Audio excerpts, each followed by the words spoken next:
कलयुग सब युगों में बहुत खराब युग माना जाता है, पूज्यपाद उड़िया बाबा जी के वचन। परंतु बड़े बड़े ऋषि मुनि देवता प्रार्थना करते हैं भगवान से कि मुझे कलयुग में जन्म हो, क्योंकि कलयुग में केवल भगवान नाम जप से कम समय में ही भगवत प्राप्ति हो जाती है। कम समय, अब जैसे करदम जी भगवान की आराधना करें तो 10,000 वर्ष दोनों हाथ उठाकर एक दाहिने पैर के अंगूठे केवल खड़े होकर 10,000 वर्ष, और कलयुग में तो आयु ही 100 है। कोई बिरला आगे बढ़ा संयम से तो 125 वर्ष की कलयुग में पूर्ण आयु मानी गई है। 125 तो कोई बिरले पहुंचता है, 60-70 में राधेश्याम हो जाते हैं। अगर इस छोटी सी आयु में यदि हम नाम जप, नाम कीर्तन, भगवत कथा श्रवण करें तो इसी से भगवत प्राप्ति हो जाएगी। जहां 10,000 वर्ष ऐसे कठोर तपस्या करने पर कहीं भगवान का साक्षात्कार होता था, तो कलयुग में बहुत कम समय पर, कम साधना, कम परिश्रम, नाम जप, नाम कीर्तन से ही भगवत प्राप्ति हो जाती है। बाबा कह रहे हैं जो बड़ी बड़ी यज्ञों के अनुष्ठान से फल प्राप्त होता है वो जप यज्ञ की बराबरी नहीं कर सकता। यज्ञानाम जप यज्ञोश्मी, भगवान कह रहे यज्ञों में सर्वश्रेष्ठ यज्ञ में जप यज्ञ हूं। और यज्ञों में तो ये देखना होता है कि यज्ञ करता सर्वांग पुष्ट होना चाहिए, पवित्र होना चाहिए। लेकिन नाम जप में पुरुष नपुंसक नारीवा जीव चराचर कोई सर्व भाव भज कपट तज मोहि परम प्रीश होए। कपट का त्याग करके जो भगवान का भजन करते हैं, चाहे जिस भाव से भजन करो, भगवान हमारे पिता है, भगवान हमारी माता है, भगवान हमारे मित्र है, भगवान हमारे पुत्र है, भगवान हमारे पति है, जिस भाव से चाहो, सर्व भाव भज कपट तज मोहि परम प्रीश होए।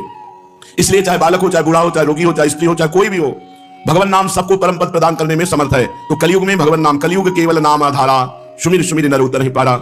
मैं अपने अनुभव की बात कहता हूं, इस कलयुग में भगवान नाम जप और ब्रह्मचर्य, ये दो से सब कुछ प्राप्त हो सकता है। पूज्यपाद उड़िया बाबा जी कहते हैं, मैं अपने अनुभव की बात कहता हूं, इस कलयुग में भगवान नाम जप और ब्रह्मचर्य, जितेंद्रियता, इससे सब कुछ प्राप्त हो जाएगा।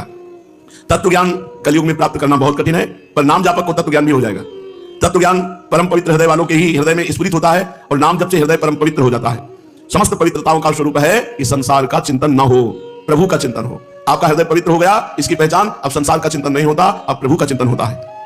सबसे कठिन कार्य है भगवान नाम जप करना। बुद्धि को पवित्र करने वाला, तत्व ज्ञान प्राप्त कराने वाला, भगवत प्रेम प्रदान करने वाला और परम कल्याण करने वाला एकमात्र कलयुग में भगवान नाम है। जो पकड़ पाओ तो पकड़ लो, खूब राधा राधा राधा राधा जपो, इससे तुम्हारा सर्व प्रकार से मंगल हो जाएगा। जिस दिन हमारी जिह्वा पे नाम आया, उसी दिन नामी भगवान हमारे साथ हो गए। विश्वास करो, यदि मुख में नाम चल रहा है तो भगवान तुम्हारे साथ है। मुख में हो राम नाम, राम तेरे हाथ में, वो बंदे तू अकेला नहीं, राम तेरे साथ में। अगर नाम जप कर रहे तो भगवान तुम्हारे हाथ में हो। अखिल कोटि ब्रह्मांड नायक परात्पर प्रभु बस में हो जाते हैं उस नाम जापक के, जो एकमात्र भगवान के नाम का ही आश्रय लिए है। सुमिरि पवन सुत पावन नामू, अपने बस करि राखे रामू। राम कृष्ण हरि शिव नाम अनंत है, पर सब हमारे भगवान के नाम है और सब समान फल देने वाले हैं। जिनकी भगवान नाम में रुचि नहीं है, उनको जबरदस्ती नाम जपना चाहिए। पाप के कारण नाम में रुचि नहीं होती, इसलिए पहले रुचि में, आनंद में, ये मन एकाग्रता से लगता है कि नहीं, इसमें नहीं फंसना चाहिए। रुचि है कि नहीं है, आनंद मिल रहा है कि नहीं मिल रहा है, एकाग्रता मन की है कि नहीं, ये सब बातें छोड़ो। आपको केवल संख्या पूरी करनी है। नवीन साधक को एक संख्या गुरु से निश्चित करा लेनी चाहिए। 51 माला, 61 माला, 21 माला, 31 माला। अब आपको केवल नौकरी पूरी करनी है, मुझे 31 माला पूरी करनी, बस। आनंद आवे ना आवे, मन लगे ना लगे, रुचि हो ना हो, अब हमको आज्ञा पालन करनी। तो आप कुछ दिन में देखेंगे नाम भगवान आपकी अरुचि को नष्ट कर देंगे, चंचलता को नष्ट कर देंगे। आपका मन एकाग्र होने लगेगा, नाम में रुचि आने लगेगी, और नाम में रुचि, मन एकाग्र, तो आनंद अपने आप आने लगेगा। अभ्यास करने वालों को नींद बहुत सताती है। ऐसे चाहे नींद ना आवे, लेकिन जहां जप में बैठोगे तहां जमुआई आने लगेगी, नींद आने लगेगी, चूक गए तो नींद में पहुंच गए। इस निद्रा रूपी दोष को जड़ से उखाड़ देना है, बाबा कह रहे हैं। ये तभी हो सकती है जब भरपूर नींद लो। 5 घंटे सो, 24 घंटे में 5 घंटे बहुत ज्यादा हो जाते हैं। 6 घंटे 7 घंटे बहुत श्रम करने वाले के लिए, इसके ऊपर तो प्रमादी है, निंदनीय है जो 6-7 घंटे के ऊपर सोता है। ये 6-7 घंटे उनकी बात है जो बहुत परिश्रम करते हैं, दिन भर लगे रहते हैं। साधक को 5 घंटे पर्याप्त है, 5 से 5.5 घंटे नहीं होना चाहिए। अच्छे साधक तो 3 घंटे में अपना समय पूरा कर लेते हैं नींद का। जो नींद को समय दिया, उसके अलावा फिर नींद को समय मत दीजिए, उससे लड़िए। नींद से लड़ा जाता है। अब ऐसा नहीं कि नींद हमें परास्त कर, नहीं, हम भगवान के अंश हैं, हमें अपार शक्ति है, हम जैसे चाहें वैसे इस नींद को लें। इससे लड़ा गया है नींद से। तो हमें सोने में अरुचि है। जैसे किसी को होता है ना कि आराम से लेते हैं, हमें नहीं, हमें एक अरुचि सी है। अगर लेटे भी तो चतुराशी जी निज मंत्र, बस उसी में मन को लगाने की चेष्टा। जो भगवान में चित्त को जोड़े हुए हैं, उनको साधारण शरीरधारियों की तरह ट्रीटमेंट नहीं किया जाता। उनका अलग, तुम्हारी दवा अलग चलेगी, उनकी दवा अलग चल रही, राधा राधा राधा राधा। ये दवा सब दवाओं के ऊपर है। धन्वंतरी जी ने आयुर्वेद का शोध करके निकाला कि अच्युत कृष्ण गोविंद नाम में जो रोग निवारण की सामर्थ्य, वो किसी औषधि में सामर्थ्य नहीं है। तो यदि हम अभ्यास करें तो रोग में भी, सुख में भी, समस्या में भी, विपत्ति में भी, हर परिस्थिति में नाम जप के द्वारा हम विजय प्राप्त कर सकते हैं। नाम जप नहीं तो माना शरीर उतना आपका चेष्टाहीन दिखाई देगा जब रोग का प्रभाव होगा, लेकिन आपकी चित्त वृत्ति चेष्टाहीन नहीं होगी, वो भगवत चिंतन परायण होगी। यही खास बात है। अगर चित्त चित्तचोर में लगा हुआ है तो फिर क्या परेशानी, और चित्त शरीर में लगा हुआ है तो स्वस्थ होते हुए भी जलते रहते हैं। भोग वासना, नाना प्रकार की कामना उनको सताती रहती है। प्रतिज्ञा करना चाहिए कि नाम जप के समय मुझे नींद नहीं लेनी। बड़ी मुश्किल से तो भगवान की कृपा से जप करने का अवसर मिलता है, और उसमें भी झटके मारोगे, सोओगे तो फिर कैसे बात चलेगी। सीधी मेरुदंड रहे, अभ्यास कर लो, सब बात बन जाएगी। जीवन में कभी कोई सुविधा स्वीकार नहीं की, कभी सुख स्वीकार नहीं किया, जीवन में नहीं स्वीकार किया। वह भी है भगवान की कृपा से, जितना जैसे चलता है वैसे। आज भी गीजर से नहीं नहाते, ठंडे पानी से। गंगा का नहाया हुआ शरीर है तो गीजर बीजर सुहाता थोड़ी है। शरीर सुख का इतना लालच बढ़ गया है, शरीर को एक जड़ वस्तु है, इसको बहुत सुंदर सुंदर साधनों में लगाइए, इसको जैसे चाहो वैसे रख लो, इससे ज्यादा इसको सुविधा मत दो, सुविधा मत दो। जब नींद पर कब्जे की बात आती है, जैसे सोते थे ना तो कंबल से डर लगता था, डर ये हमको नींद में सुला देगा, कभी कंबल नहीं उड़े। पीछे के जीवन में अपा गंगा के कंबल लिए घूमेंगे क्या? ऐसे नीचे का चला उतारा ओढ़ लिया, 2-3 घंटे जो बेहोशी रही, फिर मंत्र चल रहा है।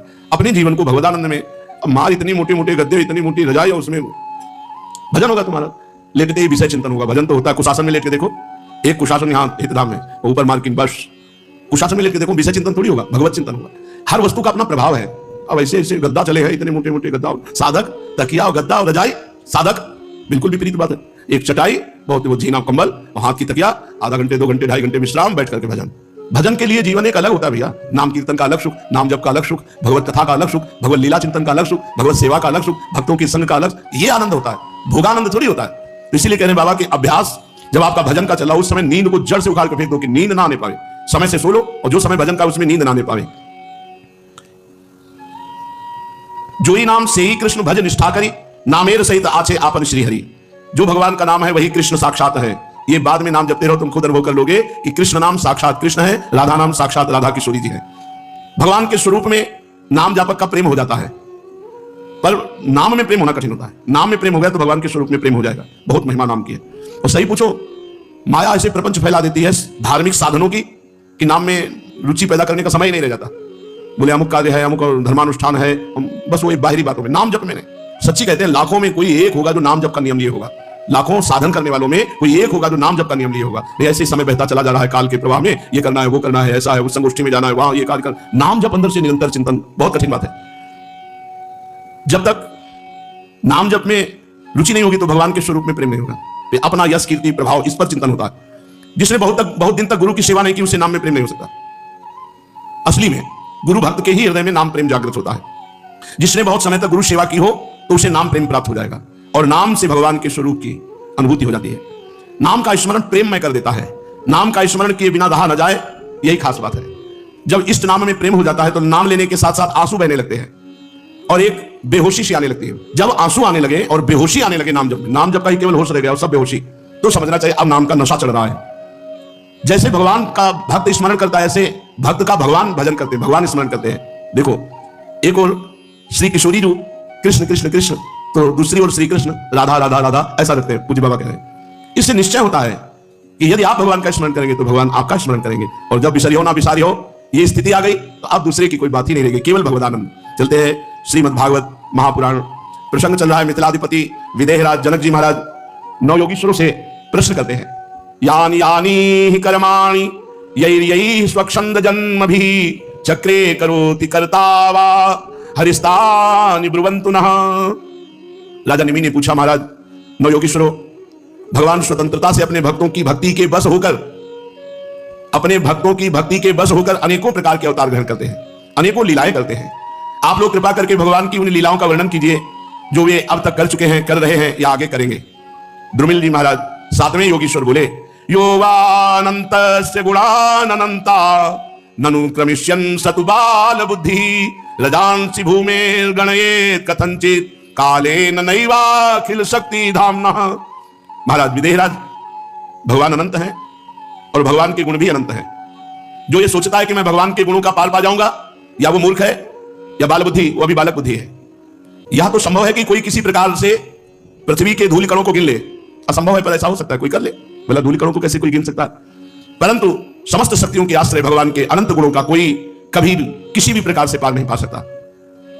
भगवान ने अपने आप को पृथ्वी के रूप में, देखो पृथ्वी भी भगवान बने हैं, जल भी भगवान बने हैं, अग्नि भी भगवान बने हैं, वायु भी भगवान बने हैं, आकाश भी भगवान है। सबसे पहले भगवान ने अपने को इन 5 भूतों के रूप में रचा और अपने आप में सृष्टि की है, किसी दूसरे की नहीं। ये आप स्वयं ही बने हुए हैं, पृथ्वी जल अग्नि वायु आकाश।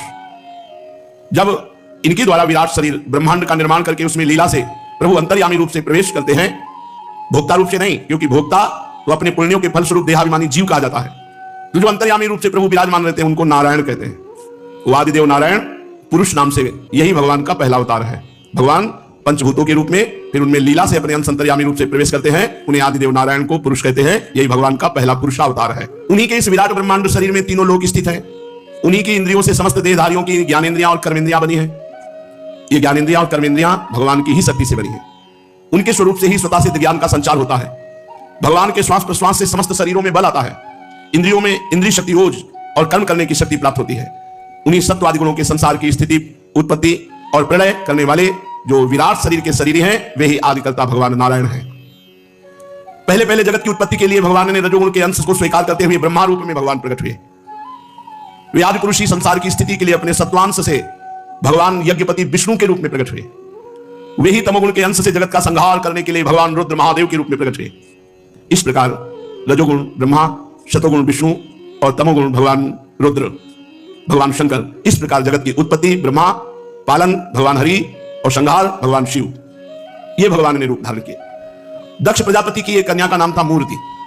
वह धर्म की पत्नी थी। भगवान धर्म ने मूर्ति के गर्भ से 2 पुत्र प्रकट किए, जिनका नाम नर और नारायण हुआ। ये साक्षात भगवान के अवतार हैं, नर नारायण। नर नारायण भगवान ने आत्म तत्व का साक्षात्कार कराने वाले भगवत आराधन रूप कर्म का उपदेश किया, जो वास्तव में कर्म बंधन से छुड़ाने वाला और निष्कर्म स्थिति को प्राप्त कराने वाला है। भगवान नर नारायण ने स्वयं भी वैसे ही कर्म का अनुष्ठान किया। बड़े बड़े ऋषि मुनि भगवान नर नारायण के चरण कमलों की सेवा करते रहते हैं। आज भी भगवान नर नारायण बद्रिका आश्रम में विराजमान है। जब भगवान नर नारायण घोर तपस्या में संलग्न हुए तो मेरा धाम छीनना चाहते हैं, ऐसे इंद्र के अंदर भय की कल्पना हुई। जब कोई अधिक तपस्यावान होता है तो इंद्र भयभीत हो जाते, कहीं मेरा इंद्रासन ये छीन न ले, इसलिए तुरंत उसको भ्रष्ट करने की चेष्टा करते, तपस्या से नष्ट करने की चेष्टा करते। इंद्र ने ऐसी ही आशंका भगवान नर नारायण के ऊपर भी कर ली। तो सुंदर अप्सरा, बसंत ऋतु, मलय मारुत दल बल के साथ कामदेव को आज्ञा करी कि जाके भगवान नर नारायण की तपस्या में विघ्न डाल दो। कामदेव को भगवान नर नारायण की महिमा का ज्ञान न था, इसलिए वह अप्सरागण बसंत मंद सुगंध वायु के साथ बद्रिका आश्रम में जाकर के वहां अपना प्रभाव फैला दिया। जहां नर नारायण भगवान तपस्या कर रहे थे, शीतल मंद सुगंध वायु चलने लगी। ऋतु में बसंत सर्वश्रेष्ठ हर वृक्ष आकर्षणकारी पुष्पों से खिल गया। और वो जो दिव्य वारांगनाएं देवियां हैं, अप्सराएं हैं, वो अपने हाव भाव नृत्य ये सब प्रकट कर दिए। भगवान नर नारायण ने आंख खोला, देखा कि ये तो इंद्र का रचा हुआ कुचक्र है, ये तो सब कामदेव का खेल हो रहा है। यहां भगवान नारायण ने दृष्टि करी, कामदेव कांपने लगा। हंस दिए भगवान नर नारायण, हंसकर कहा, आओ, तुम्हें भयभीत नहीं होना चाहिए, आओ बैठो हमारे पास।